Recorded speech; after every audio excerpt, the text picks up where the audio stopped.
ஒரு வெப்சைட்டை தயாரிக்கிறதுக்கு வந்து ஃப்ரேம்வொர்க்ஸ்னு சொல்ற ஜாங்கோ ஜாங்கோ. ஸோ என்னதான் வெப்சைட் நம்ம ஸ்க்ராட்ச் வந்து தயாரித்தாலும் அதில் பாதி கோடிங் வந்து இன்னைக்கு இல்லைங்க, அடுத்த ஒரு 25 வருஷம் கழிச்சு என் பையனும் வந்து இதை பற்றி பேசுவாங்க. அவ்வளோ வாண்டடாக இருக்கிறது தான்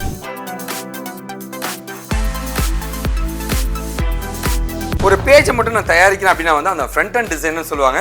ஆனால் ஃபுல் ஸ்டாக் டெவலப்மெண்ட் வந்து அந்த ஃப்ரண்ட் அண்ட் டெவலப்மெண்ட்டில் இருந்து உன்னுடைய சர்வர் கோடிங்கில் இருந்து டேட்டா பேஸில் மொத்தத்தையும் படிக்கிற ஒரு கெத்தான ஒரு இன்ஜினியர் தான் ஃபுல் ஸ்டாக் வெப் டெவலப்பர்னு சொல்லுவாங்க. அந்த ஃபுல் ஸ்டாக் வெப் டெவலப்பரில் 2 பெரிய கெத்து இருக்கானுங்க. அவன் யாருன்னா வந்து ஒன்று பைத்தான்னு சொல்லுவாங்க, இன்னொன்று ஜாவான்னு சொல்லுவாங்க. பயங்கர பவர்ஃபுல்லான டெக்னாலஜிங்க, ட்ரெண்டிங்காக போயிட்டு இருக்குங்க. நீங்கள் நினச்சே பார்க்க முடியாத ஆப்பர்ச்சுனிட்டிஸ் இருக்குங்க.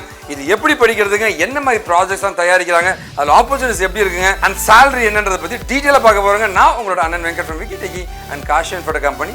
Welcome to our channel.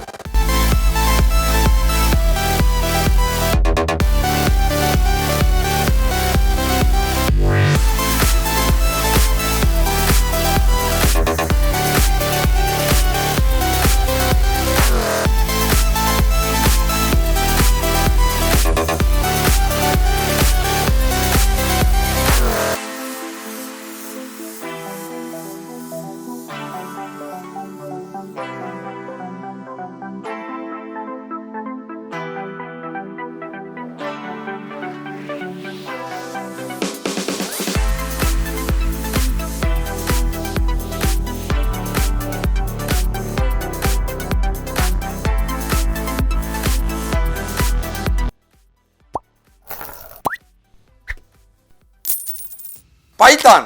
So பைத்தான்றது வந்து இன்னைக்கு தெரியாத ஆட்களே இருக்க முடியாதுங்க. ஏன்னா வந்து சப்ஜெக்ட்ஸே வந்து பைத்தான் வந்துருச்சுங்க. அவ்வளோ ஃபேமஸாக இருக்கிற இந்த பைத்தானை கண்டுபிடிச்சது யாருன்னா வந்து பைத்தான் கார்பரேஷன் 1992 கண்டுபிடிச்சாங்க. பைத்தான் பொறுத்த வரைக்கும் பார்த்தீங்கன்னா இனிஷியல் டேஸில் வந்து ஃபேமஸ் ஆகலைங்க. அதுக்கப்புறமா வந்து இந்த data science, machine learning, artificial இன்டெலிஜென்ஸ்னு வரும்பொழுது பைத்தான் வந்து நிறைய லைப்ரரிஸ் மூலமாக பயங்கர ஃபேமஸ் ஆயிடுச்சுங்க. ஸோ பைத்தான் இப்போ பார்த்தீங்கன்னா வந்து லைக் அப்ளிகேஷன் டெவலப்மெண்ட்லங்க, ரிசர்ச்னு எல்லா ஃபீல்டுமே பைத்தான் யூஸ் பண்ணிட்டு இருக்காங்க. இன்னொரு விஷயம், பைத்தான் ஃபேமஸ் ஆனது காரணம் என்னன்னு கேட்டீங்கன்னா வந்து கிராஸ் பிளாட்ஃபார்ம் கம்பேட்டபிலிட்டி. அப்படின்னா என்னங்க அப்படின்னு கேட்டீங்கன்னா, பைத்தானில் ஒரு கோடு எழுதுனா நீங்கள் எந்த ஓஎஸ்ல வேணால் ரன் பண்ணிக்கலாங்க. ஸோ இது ஒரு பெரிய அட்வான்டேஜுங்க. பைத்தான் இன்டர்பிரட்டர், ஓகேவா, இந்த கான்செப்ட் மூலமாக வந்து ஒரு கோடு எழுது ஒரு ஓஎஸ்ல, அது எந்த ஓஎஸ்ல வேலை செய்யணுன்ற ஒரு தன்மையை உருவாக்குறதுனால பைத்தான் இன்னும் கொஞ்சம் ஃபேமஸ் ஆயிடுச்சுங்க. பல வருஷமா அடிச்சுக்கவே முடியாத ஒரு டெக்னாலஜி அப்படின்னு பார்த்தீங்கன்னா வந்து கண்டிப்பாக அது ஜாவா தாங்க. ஜாவான்றது பார்த்தீங்கன்னா வந்து முன்னாடி சன் கார்பரேஷன், ஸோ இப்போ ஆரக்கிள் கார்பரேஷன் ஜாவாவை ஓன் பண்ணியிருக்காங்க. 2000 அந்த வருஷத்துல தான் ஜாவா ரொம்ப ஃபெமிலியராக ஆரம்பிச்சுங்க. இன்னைக்கு வரைக்கும் பயங்கர ட்ரெண்டிங்காக இருக்க ஒரு டெக்னாலஜி தான் ஜாவாங்க. ஜாவா வந்து ரொம்ப ட்ரெண்டிங் ஆகிறதுக்கு ஒரு முக்கியமான காரணம் என்ன வந்து ஜாவா விர்ச்சுவல் மிஷின்ற ஜேவிஎம்ங்க. இந்த ஜேவிஎம் மூலமாக வந்து நீ ஒரு கோடை எழுது, ஜாவாவில் ஒரு கோடு எழுது, எந்த ஓஎஸ்ல வேணால் வேலை செய்யன்ட்டு ஒரு பவர்ஃபுல்லாக வந்து உருவாக்கப்பட்டது தான் ஜாவாங்க. மைக்ரோசாஃப்ட்டுக்கு டைரக்ட் காம்படிட்டருங்க. மைக்ரோசாஃப்டே தூக்கி சாப்பிட்ட ஒரு பவர்ஃபுல் டெக்னாலஜி தான் ஜாவான்ற டெக்னாலஜிங்க. ஸோ இது மூலமாக வந்து அப்ளிகேஷன் டெவலப் பண்ணலாம், வெப்சைட் டெவலப் பண்ணலாங்க. மொபைல் ஆப்பில் அடிச்சிக்கவே முடியாதுங்க. ஆண்ட்ராய்டு ஓஎஸில் வந்து மொபைல் ஆப் பண்ணணுமா, நம்முடைய மொபைலில் எல்லாத்துலேயும் ஒர்க் பண்ணுற ஆப் எதுனா ஜாவாவில் தான் பண்ணியிருக்காங்க. நாம வந்து ஃபுல் ஸ்டாக் பைத்தான் பற்றி தான் பேசிட்டு இருக்கோங்க. அப்ளிகேஷன் டெவலப்மெண்ட் வந்து பைத்தான் ஒரு மிகப்பெரிய ரோலை ப்ளே பண்ணுதுங்க. Windows applications desktop application, so ஒரு பில்டிங் போகிற ப்ராஜெக்ட், அந்த மாதிரி ப்ராஜெக்ட் பண்ணுறதுக்கு டிக்கென்டர் அப்படின்ற ஒரு லைப்ரரியை பயன்படுத்துவாங்க. அதுவே வந்து ஒரு வெப்சைட்டை தயாரிக்கிறதுக்கு வந்து ஃப்ரேம்வொர்க்ஸ்னு சொல்கிற ஜாங்கோ அண்ட் ஃப்ளாஸ்க் என்ற வந்து சப் டெக்னாலஜியை பயன்படுத்தி பைத்தான் வெப்சைட்ஸை சூப்பராக கிரியேட் பண்ணுவாங்க. ஜாவாவை பொறுத்த வரைக்கும் வந்து விண்டோஸ் அப்ளிகேஷனை தயாரிக்கிறதுக்கு, அதாவது ஒரு பில்லிங் அப்ளிகேஷன் இருக்குன்னு வச்சுக்கலாம், நேராக போகிறேன் ஒரு கடையில் வந்து பில்லு போடுறாங்கன்னு வச்சுக்கலாம், அந்த ப்ராஜெக்ட்டுங்க சரவணஸோட பில்லு போடுறதா இருக்கட்டும், மெடிக்கல்ஸோட பில்லு போடுறதா இருக்கட்டும், அந்த ப்ராஜெக்ட் பார்த்தா டெஸ்க்டாப் அப்ளிகேஷன் சொல்லுவாங்க. இதை வந்து ஜாவா ஸ்விங் அப்படின்ற ஜேஸ்விங் மூலமாக பண்ணியிருப்பாங்க. அதுவே அதை வெப்சைட்டை தயாரிக்கிறதுக்கு ஜேஎஸ்பி, ஜாவா சர்வ்லெட் பேஜ்னு சொல்லுவாங்க. ஸோ என்ன தான் வெப்சைட் நம்ம ஸ்க்ராட்ச் தயாரித்தாலும் அதில் பாதி கோடிங் வந்து அவனே அடித்தா சூப்பராக இருக்கும் இல்லைங்களா, அந்த மாதிரி வந்து எம்விசி மாடல் வியூ கண்ட்ரோல்ன்ற ஃப்ரேம்வொர்க் மூலமாக தயாரிக்கப்பட்ட ஒரு சூப்பரான டெக்னாலஜி வந்து ஸ்ப்ரிங் பூட் அப்படின்னு சொல்லுவாங்க. ஜாவாவில் ஃப்ரேம்வொர்க்கை யூஸ் பண்ணி பாதி கூட அவன் எழுதிடுவான், பாதி மட்டும் நம்ம எழுதினா போதுங்க. அந்த மாதிரி ஒரு ஃப்ரேம்வொர்க் தான் வந்து ஸ்ப்ரிங் பூட்னு சொல்லுவாங்க. இது இல்லாமல் ஹைபர்நெட்னு இன்னொரு டெக்னாலஜி இருக்கு. இது எல்லாமே வந்து ஜாவா பேஸ்ட் அப்ளிகேஷன் டெவலப் பண்ணுறதுக்கான frameworks and டெக்னாலஜிஸ்ங்க. So working style அப்படின்னு பார்த்தீங்கன்னா வந்து பைத்தானை பொறுத்த வரைக்கும் வந்து website creation. So website creation பொறுத்த வரைக்கும் வந்து கம்பேரிட்டிவ்லி பார்த்தீங்கன்னா வந்து லைக் ஜாவாவை விட வந்து கம்பேரிட்டிவ்லி கொஞ்சம் ஹார்டாக தான் இருக்குங்க. மற்றபடி வந்து பைத்தானில் நீங்கள் ஃபெமிலியராக இருந்தீங்கன்னா வந்து வெப்சைட்ஸ் ஈஸியாக க்ரியேட் பண்ண முடியுங்க பைத்தான் நாலேஜ் இருந்துச்சாங்க. அண்ட் அப்பார்ட் ஃப்ரம் தட் வந்து இன் ஃபியூச்சரில் இருக்கிற அப்கமிங் ப்ராஜெக்ட்ஸ் எல்லாமே வந்து பைத்தானில் தான் வந்து கம்பெனிஸ் ப்ரிஃபர் பண்ணிட்டு இருக்காங்க. ஸோ ஃபியூச்சர் பைத்தானுக்கு நல்ல ஆப்பர்ச்சுனிட்டிஸ் நிறைய இருக்குங்க. ஸோ ஜாவாவில் வந்து வெப்சைட் நம்ம தயாரிக்கணும் அப்படின்னா வந்து பைத்தான் ஜாவான்னு கம்பேர் பண்ணிங்கன்னா வந்து ரெண்டுமே மோர் சிமிலர் தான் இருக்குங்க. ஸோ ஈஸியாக வந்து வெப்சைட் உங்களால் க்ரியேட் பண்ண முடியுங்க. அதோட ஜாவாவில் வந்து பைத்தானோட ரொம்ப ஒரு பெரிய விஷயம் என்னன்னு கேட்டிங்கன்னா வந்து கோடிக்கணக்கான ப்ராஜெக்ட்ஸ் வந்து வெப்சைட்ஸ் வந்து தயாரித்து வச்சுட்டாங்க ஆல்ரெடி ஜாவாவில். அதை மாற்றுறதுக்கு மாடிஃபை பண்ணுறதுக்கு மெயின்டைன் பண்ணுறதுக்கு ஆள் நிறைய தேவைப்பட்டுகிட்டே இருப்பாங்க. ஸோ இது வந்து ஒரு பெரிய அட்வான்டேஜ் ஜாவாவில் இருக்குங்க. ஸோ லேர்னிங் கர்வ் அப்படின்னு கேட்டிங்கன்னா வந்து ரொம்ப ரொம்ப ஈஸியாக தாங்க இருக்கும். பைத்தானுடைய நாலேஜ் நல்லா இருந்துச்சுன்னா வந்து பைத்தானில் வந்து வெப்சைட் பண்ணுறது ரொம்ப ரொம்ப ஈஸிங்க. லேர்னிங் கர்வ் பொறுத்த வரைக்கும் வந்து ஜாவாவில் வந்து நீங்கள் லேர்ன் பண்ணிக்கிறது ரொம்ப ரொம்ப ஈஸிங்க. ஜாவா டாட் இதெல்லாம் சிபிள் எல்லாமே சிமிலராக இருக்குங்க. ப்ரோக்ராமிங் லாங்குவேஜுங்க ரொம்ப பெரிய கஷ்டம்லாம் கிடையாதுங்க. ரொம்ப ஈஸியாக லேர்ன் பண்ணிக்கலாம். அதுவே கொஞ்சம் அட்வான்ஸாக ஃப்ரேம் ஒர்க்குன்னு சொல்கிற ஸ்ப்ரிங் பூட் ஹைபர்நெட்லாம் போகும்போது கொஞ்சம் கஷ்டமாக இருக்கும். பட் ஸ்டில் நல்ல ட்ரெயினர் இருந்தாங்கன்னா நல்ல டீச்சர் இருந்தாங்கன்னா எந்த டெக்னாலஜியும் கற்றுக்கிறது ஈஸி தானுங்க. ஸோ எல்லாமே ஈஸியாக கற்றுக்கலாங்க. ஜாவாவில் கண்டிப்பாக உங்கள் ப்ரொஃபைலை பில்ட் பண்ணுங்கள். பயங்கரமான ஸ்கோப் இருக்குங்க. எவர் கிரீனுங்க. அஷ்யூர்டு ஜாபுங்க. அதனால் தயவு செஞ்சு ஜாவாவில் நீங்கள் உங்கள் ப்ரொஃபைலை பில்ட் பண்ணலாம். கண்ணை மூடிட்டுங்க. ஆனால் ஆப்பர்ச்சுனிட்டிஸ் எப்படின்னா இருக்கும் அப்படின்னு கேட்டீங்க வந்து இது க்ரோயிங் ஆப்பர்ச்சுனிட்டிஸ் தான் சொல்லுவாங்க. ஏன் அப்படின்னா வந்து பைத்தான் வந்து முன்னாடி ரொம்ப பெருசாக வெப்சைட் டெவலப்மெண்ட்டில் யூஸ் பண்ணல. ஜாவா அண்ட் .NET தான் டாமினேட்டிங் இந்த இண்டஸ்ட்ரிங்க.